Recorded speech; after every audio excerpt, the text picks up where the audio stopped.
Assalamualaikum warahmatullahi wabarakatuh. Perkenalkan nama saya Panji Reza dengan NIM G00230055. Di sini saya dari kelompok A10. Di sini saya akan sedikit menjelaskan tentang kardiorespiratory sistem kardiorespiratory.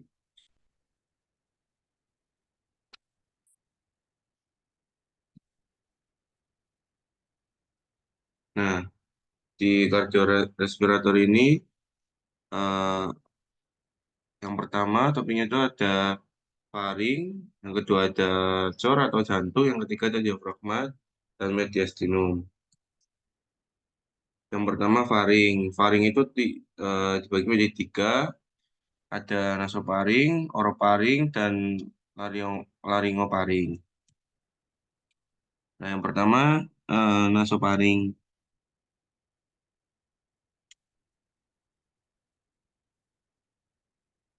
Nah, nasofaring ini dia itu terletak di posterior kavum nasi. Nah, keduanya itu dihubungkan oleh eh, coanae. Nah, terus optae atau ostium pharyngeum tuba audi auditivae eustachi. Ostium ini merupakan pintu masuk tuba auditiva atau tuba eustachian yang menghubungkan nasofaring dengan kavitas eh, timpanika telinga. Nah, terus ada tonsila pharyngae atau adenoidea. Nah, dia itu terletak di membrana mukosa dinding posterior nasofaring. Pembesaran dari tonsila pharynxea ini dikenal sebagai hipertrofi adenoid yang dapat mengobstruksi aliran udara hidung dan mempengaruhi pertumbuhan wajah. Tonsila pharyngalis ini banyak terlihat pada anak-anak dan akan mengecil saat pubertas. Nah, terus ada juga torus tubarius. Nah, peninggian ini di sebelah posterior dan superior optae. Juga torus levatorius. Nah, peninggian di inferior optae yang dibentuk oleh musculus levator dari palatini. Ada juga rexus pharyngeus terletak di dorsal torus tubarius dan memanjang ke atas sampai atap paring. Jaringan lim Jaringan limfoid yang kadang-kadang terdapat di membrana mukosa di recus pharyngeus ini disebut sebagai tonsila tubaria.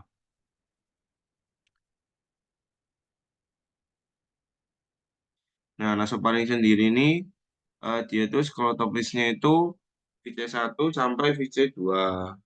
Nah, fungsinya itu untuk respirasi.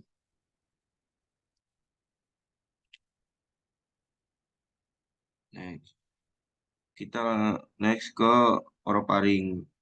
Nah, orofaring ini dia itu sklerotopisnya itu dari VC2 sampai VC3. Nah, fungsinya itu untuk proses.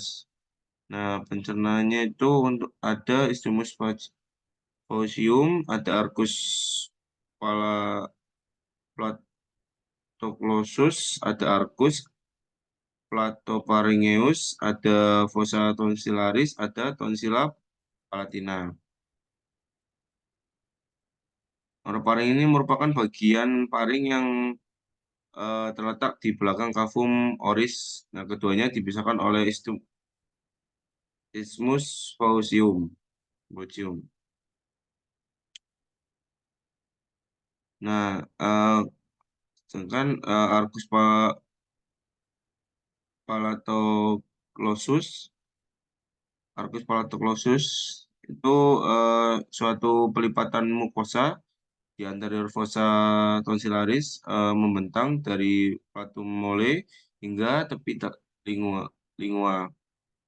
Nah, jadi itu terbentuk karena adanya desakan dari uh, palatoclosus. Nah, Kalau arkus palatopharyngeus, nah dia itu suatu pelipatan mukosa, posterior fossa tonsillaris. Dia itu membentang dari platum mole hingga dinding lateral paring. Nah, terbentuk karena adanya desakan dari muskulus palatopharyngeus. Sedangkan untuk fossa tonsillaris, dia itu cekungan di antara arcus palatoglossus dan arcus palatopharyngeus. Nah, fossa tonsillaris ini ditempati oleh tonsilla palatina. Sedangkan eh, lanjut ke valvula epiglottica, yaitu tempat tertampungnya benda tumpul yang tertelan.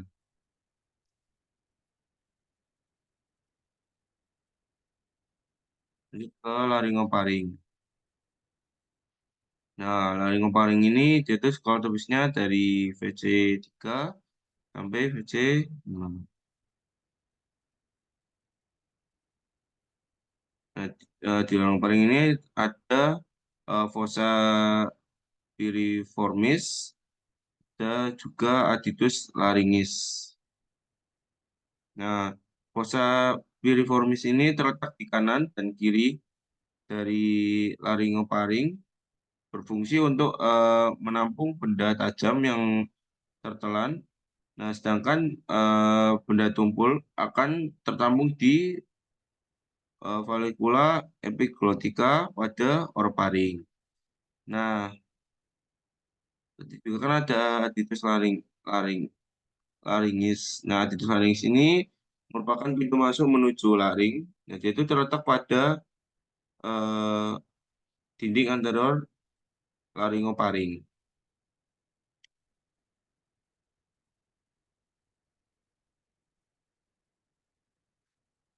Nah, lanjut ke arteri. Nah, bagian di arteri ini bagian atas berasal dari arteri karotis eksternal. Nah, di bagian atas itu terdapat arteri maxillaris, pharyngeus, palatina descendens, dan juga arteri facialis tonsillaris dan arteri palatina ascendens. Ada arteri pharyngeus ascendens, ada arteri lingualis.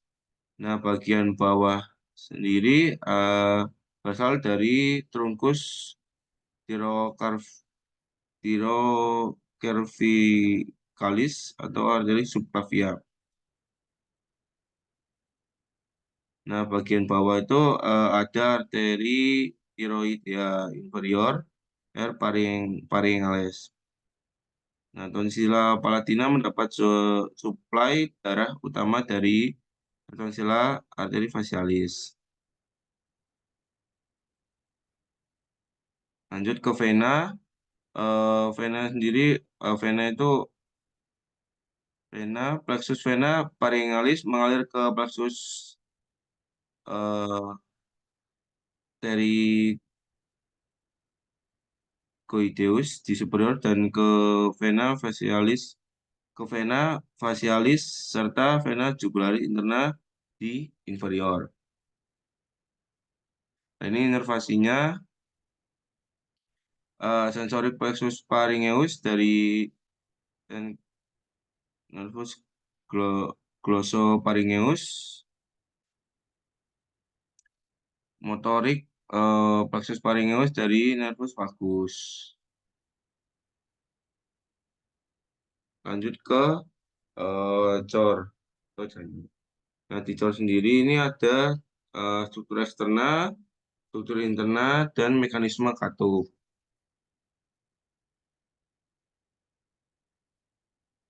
Nah, ini cor struktur eksterna. Setiap cor dapat diidentifikasi adanya apek, facies, dan tiga facies, yaitu facies sternocostalis anterior, facies diaphragmatica, dan facies pulmonalis. Nah, basisnya mengarah ke bahu kanan, sedangkan apexnya mengarah ke panggul kiri. Nah, basis cordis terdiri atas arterium dextrum, menghadap ke belakang ke arah karniolateral dekstra. Nah, apikordis mengarah ke arah ventrocaudal sinistra. Nah, facies sternocostalis terutama dibentuk oleh ventriculus dexter dan atrium dextrum yang di antaranya terdapat sulcus atrioventricularis dan pada pinggir-pinggirnya juga disusun sedikit oleh auricula sinistra, facies sinistra. Facies diaphragmatica terutama dibentuk oleh ventriculus dexter et sinister yang dipisahkan oleh sulcus interventricularis posterior dan bersandar pada sentrum tendineum di diaphragmatica. Nah, permukaan inferior atrium dextrum yang bermuara ke vena cava inferior juga ikut membentuk facies ini.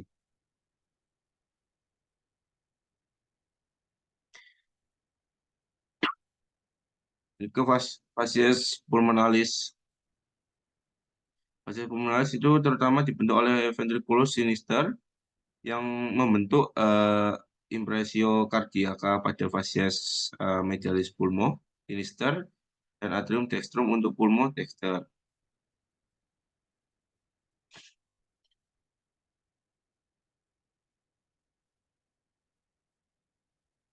Nah,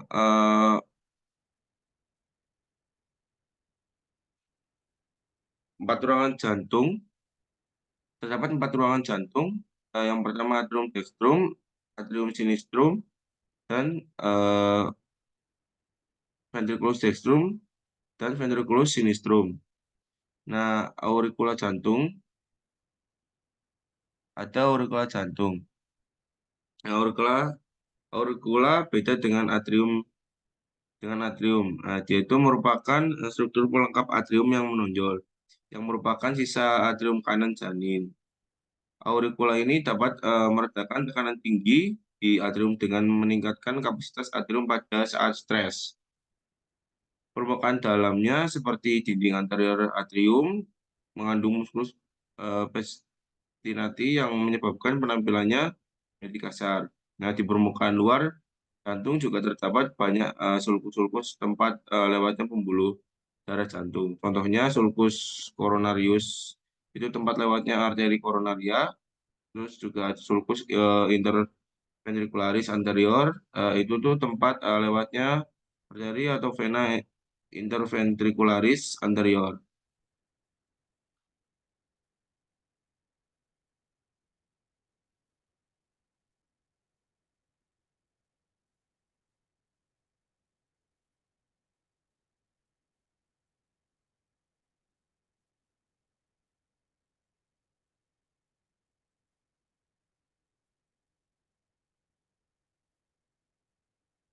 Ada juga skeleton cordis. Nah, skeleton cordis sendiri fungsinya itu untuk melekatnya miokardium sebagai kerangka cor, terus tempat perlekatan cuspis atau katup jantung dan isolator impuls antara atrium ventricle. Nah, skeleton cordis sendiri terdiri atas anus fibrosus, trigonum fibrosum, dan pars membranosa septum interventriculare, inter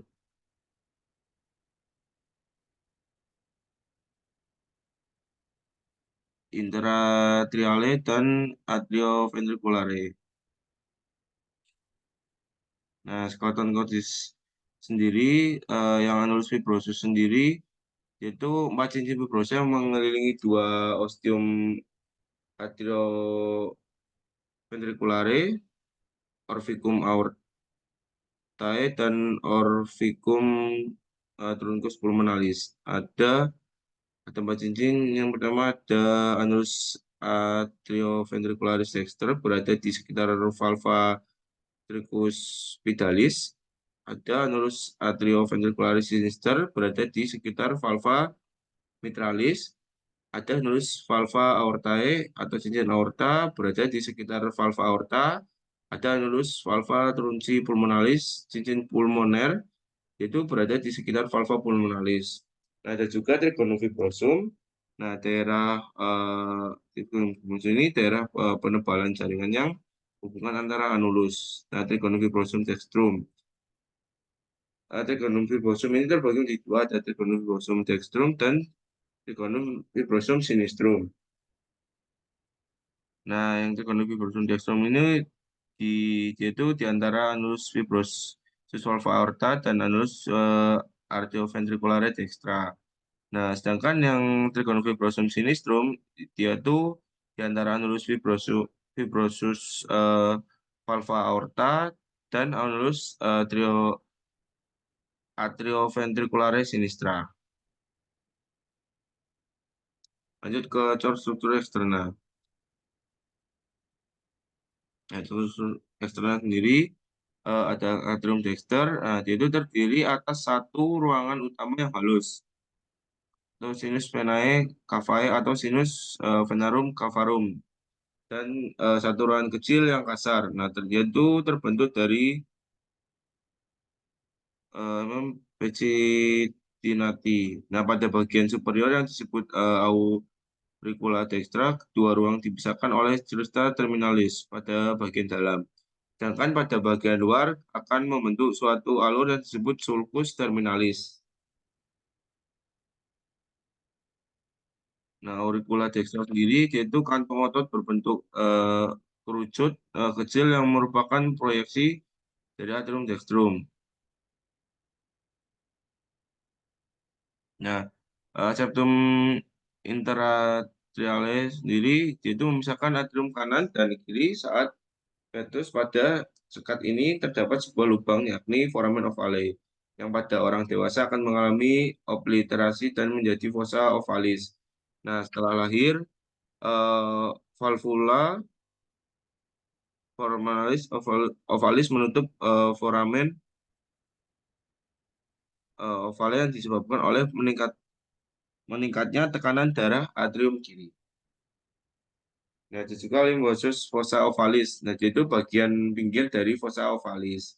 Ada juga atrium dextrum akan yaitu atrium dextrum ini sendiri akan dihubungkan dengan ventriculus dextrum melalui ostium atrioventriculare dextra dan dia dibatasi oleh valva arterioventricularis dextra atau valva tricuspitalis.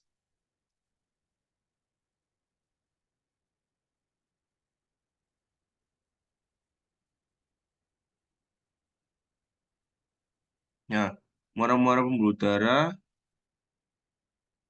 Muara-muara pembuluh darah sendiri ada vena cava superior, itu melalui ostium vena cava superior, ada vena cava inferior melalui ostium vena cava inferior, yang terdapat valvula vena cavae inferioris atau valvula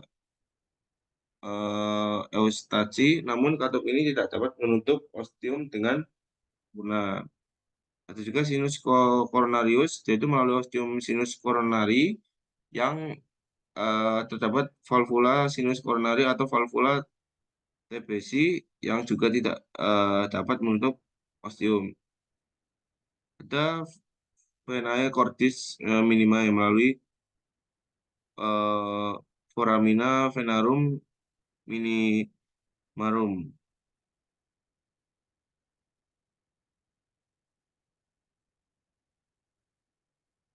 Lanjut ke ventriculus dexter.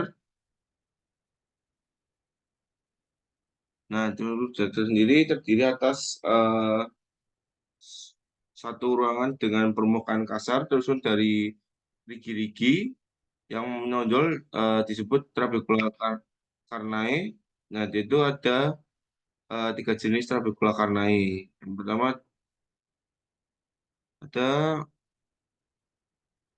papillaris melekat ke dinding ventricle melalui basisnya, sedangkan bagian puncaknya dihubungkan melalui chorda tendinae atau tali-tali fibrosa ke cubis valva tricuspitalis. Nah, musculus papillaris dan chorda tendinae berperan dalam penutupan katup musculi papillaris akan berkontraksi sebelum ventrikel berkontraksi. Nah, sehingga korda tendinae ini memegang dan eh, menegang dan menarik kedua cuspis secara bersamaan.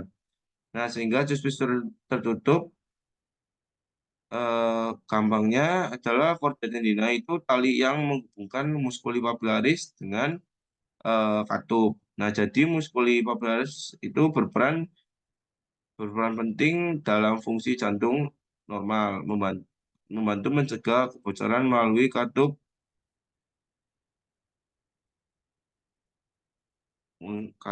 AVI. Jadi itu menghalangi terjadinya regurgitasi aliran darah dari ventricle dexter kembali ke atrium dexter selama sistol atau ventricle kontraksi.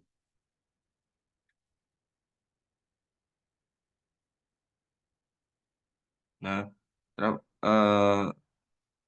trabekula marginalis moderator yang menyilang rongga ventrikel dari septum ke dinding anterior hanya terdapat di ventrikel kanan. Nah, trabekula marginalis ini juga membawa fasciculus atrioventricularis crus dextrum bundel His sehingga berperan juga dalam sistem kondusen kortis ventrikel kanan. Nah, rigi-rigi biasanya yang menonjol pada permukaan dalam. Nah, septum interventriculare sendiri itu sekat antara ventrikel kanan dan ventrikel kiri.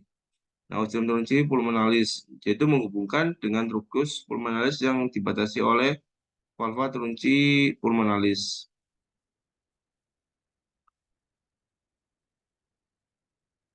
Nah,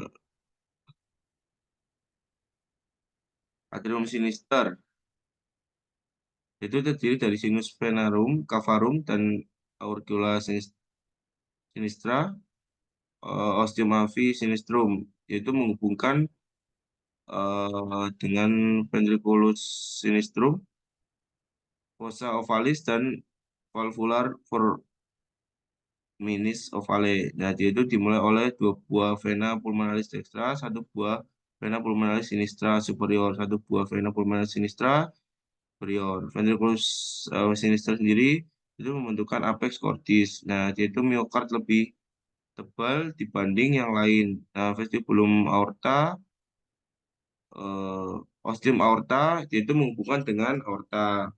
Sedangkan MM papillaris itu korda tendinae.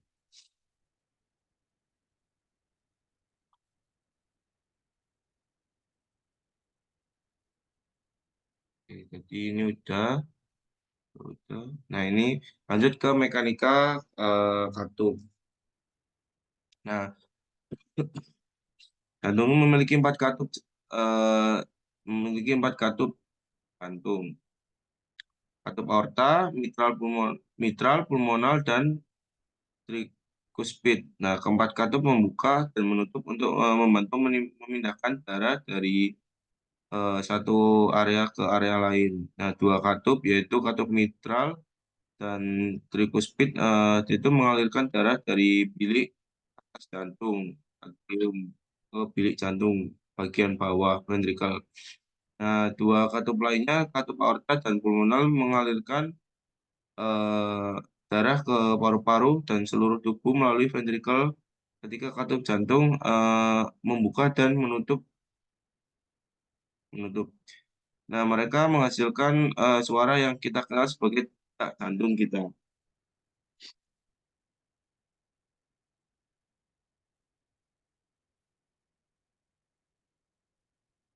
Nah, ini gambar.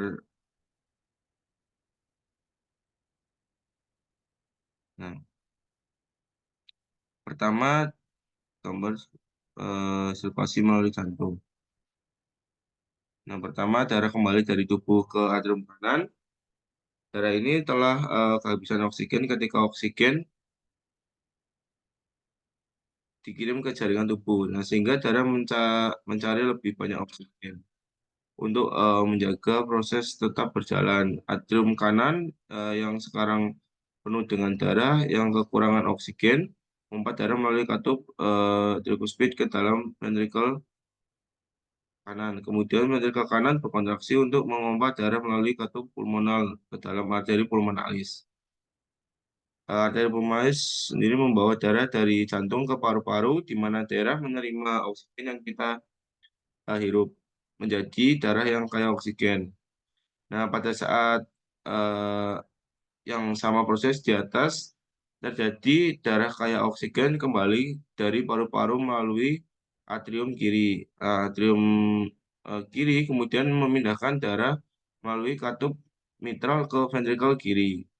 Nah, ketika ventrikel kiri berkontraksi, ia menggerakkan darah melalui katup aorta ke dalam aorta, kemudian aorta memasuk darah ke seluruh tubuh.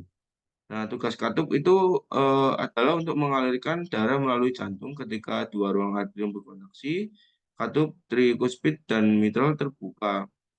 Nah, yang keduanya memungkinkan darah berpindah ke ventrikel.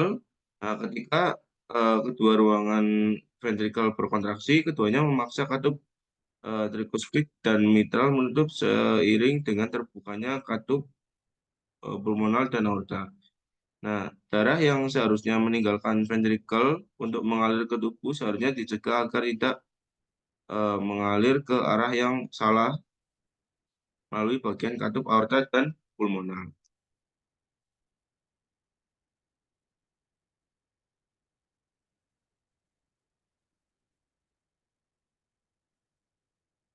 Yang lanjut ke diafragma dan mediastinum. Nah, di di diafragma terdapat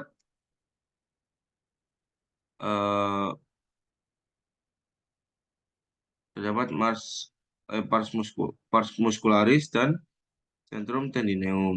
Nah, di pars muscular sendiri, dia itu yang pertama ada pars sternalis, trigonum sternocostale lari dilewati arteria atau vena epigastrika superior dan vasa limpatika. Nah, tempat lemah, nah itu locus minimalis resistensi atau hernia diaphragmatica. Nah, kedua di pars muscularis juga ada pars costalis, yaitu bentukan kubah eh, pada diafragma. Ada pars lumbalis juga, yaitu yang pertama ada arcus lumbo lumbosacralis medialis atau ligamen auricum mediale, yaitu penebalan fascia muscularis psoas mayor. Ada juga arcus lumbosacralis lateralis atau ligamentum auricum lateral, yaitu penebalan fascia musculus quadratus lumborum. Nah, bagian pars lumbalis diafragmatika yang melekat pada vertebrae lumbalis membentuk dua crura muskular, yaitu crus dextrum dan crus sinistrum. Nah, batas medial kedua crura itu akan eh, menyatu dan membentuk ligamen auricum medium di ventral aorta di atas aorticus. Nah, pars diafragmatika yang melekat pada costae dan seringkali terpisah dari pars lumbalis diafragmatika oleh celah sempit eh, disebut trigonum lumbocostalis bucodalica yang juga merupakan locus minorus resistensi. Sedangkan di centrum tendineum yaitu hiatus aorticus tinggi vena plus dilalui oleh aorta, ductus thoracicus, vena sigos dan hemizigos. Nah, hiatus esophagus tinggi VDH 5 dilalui oleh esophagus dan bagian esophageal esophageal dan gistica sinistra. Nah, foramen vena cava morgani itu setinggi VTH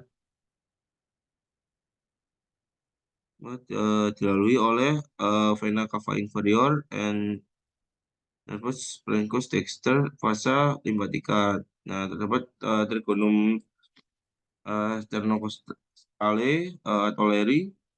Dia itu dilalui arteria atau vena epicardica superior dan fasa limfatika. Lanjut ke neurovascularisasi diafragma.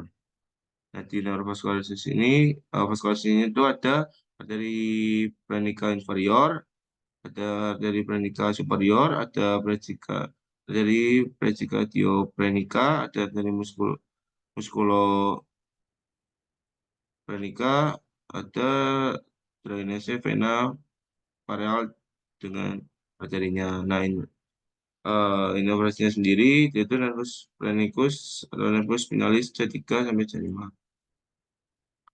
Nah, lanjut ke mediastinumnya.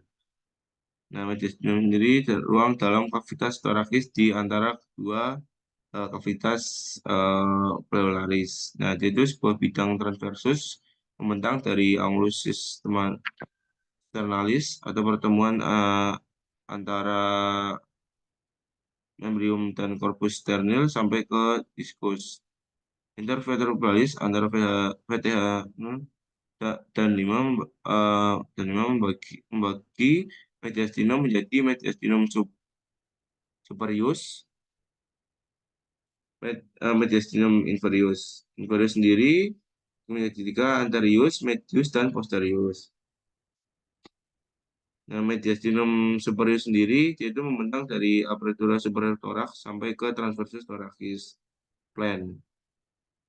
Nah, di mediastinum superius sendiri itu ada timus, trakea, esophagus, arcus aorta dengan tiga cabang besarnya, ada vena brachiocephalica, dextra dan sinistra, ada vena intercostalis superior sinistra, ada vena cava superior, ada nervus vagus, ada nervus laryngeus recurrens, ada nervus praesensi, ada ductus rachicus, dan nervi kecil lainnya, atau pembuluh-pembuluh darah dan pembuluh limfe.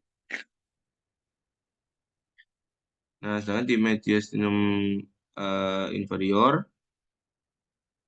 itu dia itu letaknya di anterior pericardium di superior, sternum dan transversus thoracis.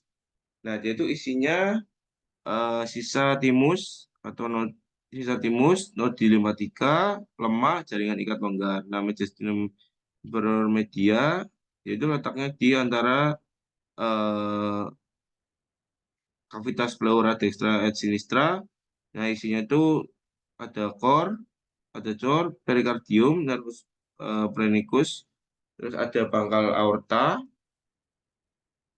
ada dan pulmonalis, vena cava bronchi primary. Nah, sedangkan di mediastinum inferior atau mediastinum inferior sama posterior, dia itu letaknya di posterior pericardium di antara pleura mediastinalis. Nah, isinya itu ada esophagus, aorta thoracica, vena azygos dan hemazygos, ductus thoracicus dan nervus vagus, truncus sympathicus dan nervus plansin, plan, planicus. Nah, ini pembagian diastinum dan isinya. Sekian itu saja yang bisa saya sampaikan. Tidak ada salah, menjelaskan. Sekian dari saya. Assalamualaikum warahmatullahi wabarakatuh.